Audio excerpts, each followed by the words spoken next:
យឈ្មោះស្នេហាចម្រៀងសោកស្ដាយคล้ายជាពលជ័យ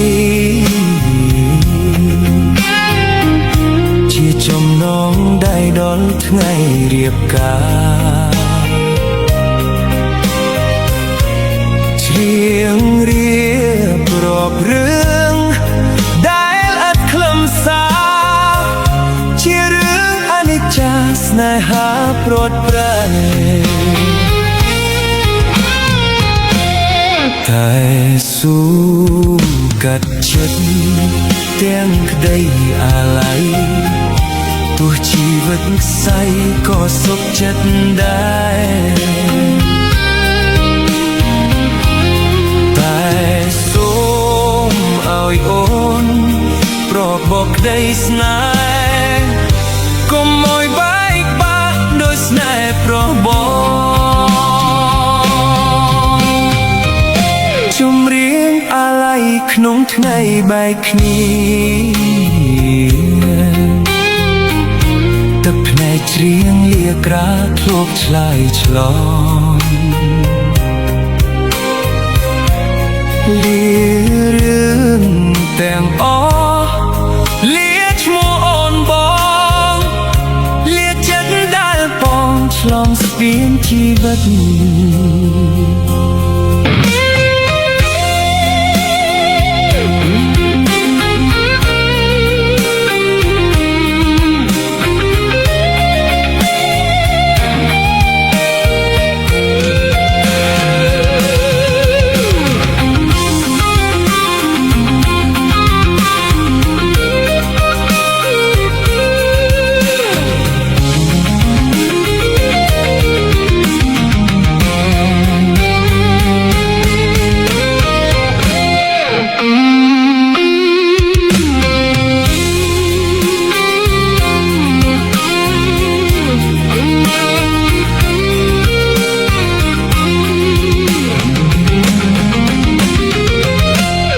តែស៊ូកាត់ចិត្តទាំងក្តីអាល័យទោះជីវិតខ្សែ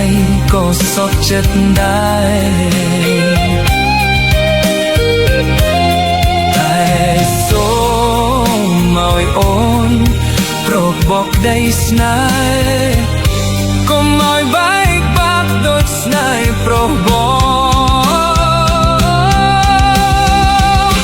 ចម្រៀងអាល័យក្នុងថ្ងៃបែកគ្នា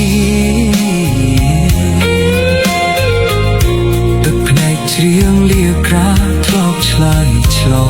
ងលារឿងទាំងអស់លាឈ្មោះអូនបងលាចិត្តដែលបងឆ្លងស្ពានជីវិត